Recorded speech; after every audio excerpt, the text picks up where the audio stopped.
এনেছি, তুমি এই প্রদীপটা নাও আর তুমি আমার দিকে চলে আসো।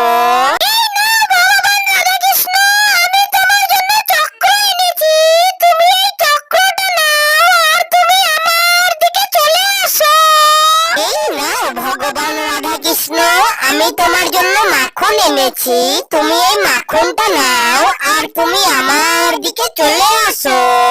এই নাও ভগবান শ্রীকৃষ্ণ, আমি তোমার জন্য একটা বাঁশি এনেছি, তুমি এই বাঁশিটা নাও আর তুমি আমার দিকে চলে আসো। এই নাও ভগবান রাধা কৃষ্ণ, আমি তোমার জন্য সোনার ঘট এনেছি, তুমি এই ঘটটা নাও আর তুমি আমার